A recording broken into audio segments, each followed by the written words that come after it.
We're going to be talking about training arm structure today, and if you stick around, we'll talk about this helpful device and how it can help you to do that.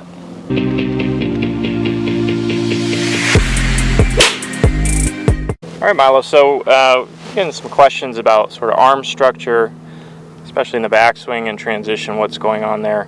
A lot of people kind of think that the arms sort of need to be pinned down and connected to us, right? I think connection's a word you hear a lot in golf training or golf instruction nowadays. Yeah, it has its place, especially in smaller shots. But as the shots grow and as we go to hit the ball harder, there's probably going to be some freedom in the arms, actually. Like if I was going to take a ball and throw it really hard, I'll just pretend I'm going to throw that way, my arm would separate from me. I wouldn't try to throw it with connection. Right. It wouldn't work very good.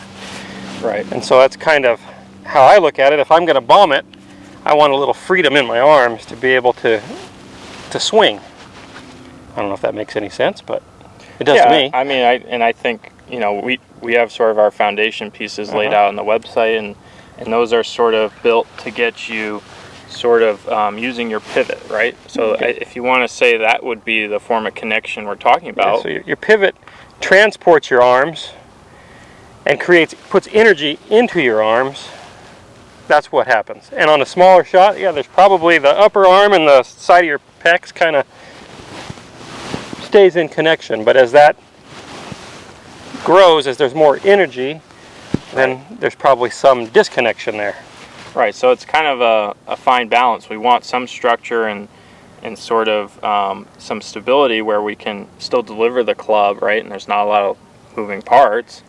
But if you're looking to create some distance and some leverage, and some of these long drive guys, they're bringing the driver up pretty high, and their arms aren't staying right on their chest. Oh no! Right? So that's kind of you have a couple ends of the spectrum. You've got the people who are really connected. They hit it pretty straight. Right. And you got the guys who are like long drivers who get this thing, way up in here. They hit it really far. Yep. They don't hit it very straight.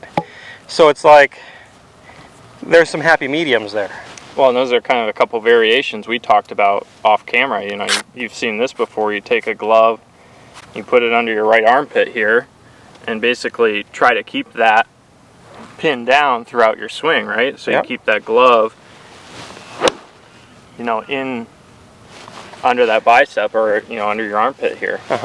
Right? And we've seen really good players throughout history who had that pattern. Like Ben Hogan had a little bit of that pattern in his golf swing. Mac O'Grady probably had a little of that pattern. There's a lot of great players that had that.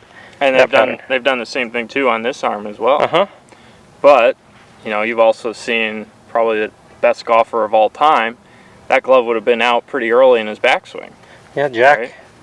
Mr. Nicklaus. Right.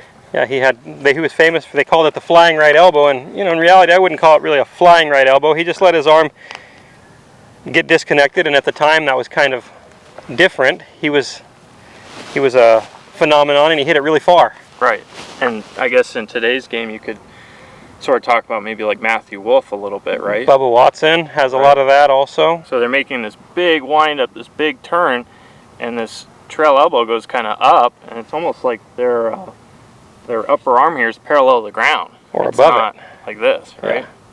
So if I did one here just as an example. So there's kind of a couple ways you could skin the cat, I guess you could say, right? Yep. Now that second move can be really dynamic as long as in transition your arm moves the right direction. I had to wait on it, or at least I had to feel like I had to wait on it. So if your arm moves like this, it's not going to work very good. Right. But if you get up here and in transition, your arm kind of has a little bit of that kind of a move where it reconnects to you or gets back out in front of you. That's going to be really dynamic. Yeah, so whether you're kind of more pinned and connected, or you create some height here and sort of distance between your elbow and your side, eventually down at about the delivery position, club parallel to the ground, they're pretty similar. Yes. Right? Would you agree with that? Yeah, I would agree. From delivery position, like we were talking about, this segues perfectly to the structure ball we got here from Watson Golf. And you've probably seen other balls we've used before, but it's a great way to sort of train club parallel to ground or hip high to hip high, and feeling a little bit of that connection, the arms and the body starting to work a little more together through this area. And so I really like the structure ball for training hip to hip. Beyond that, it becomes a little difficult, and it actually is not my optimal. My optimal is, I actually like to have a little bit of that separation of the arms. I think it's dynamic. Right, and you're a power hitter, and you played baseball. There aren't many guys playing baseball that kind of have the bat here. A lot of them get up here, and then shallow it out as they rotate. Exactly. But for those of you who really struggle with your elbows moving really out of whack, this can be a really good tool, and we see players on the PGA Tour every day using something very similar to this. Now, Henry, hit a couple for us with that on. Let me put this in real quick. There we go. It goes that way. Perfect. All right, Milo, so I got this thing strapped into me here. I got it just below the elbows and my forearms, where I'm feeling pretty comfortable, and at a point where it still allows me to make a little hinge in my wrist. So one of the issues that we see a lot is sort of the overfolding of this trail elbow, right? It's super common. Players' trail arm it bends too early, too much. Right. Starts getting behind them, their arms start to get this kind of a look. Right, so this, even that setup, it puts my arms in a position where they're basically on top of my chest too. Yes. So, I brought up that glove drill early on, or you could put it under both armpits, and that sort of, just that little bit of tension at setup with the upper arms, getting it on top of the chest versus kind of back under can be a good thing to have. And when I do it, I'm cognizant of the fact that my trail arm isn't locked out either. Yeah, you want that trail arm soft. Right, so I have just a little bit of fold to it, and I'm basically just making these little half swings. And you can make half swings, and you can introduce a little bit of hinge in the wrists, but you're really just trying to manage that structure back and through. And you see, I'm not overly concerned with the contact here. I'm just making these little swings, and again, using my pivot to really drive this club back to the ball. The arm structure is really taken care of through the hitting area with this device. So that's a really good way to feel the connection that a lot of people talk about. I think it's a perfect way to train basically the small parts of the golf swing from hip to hip. It's awesome.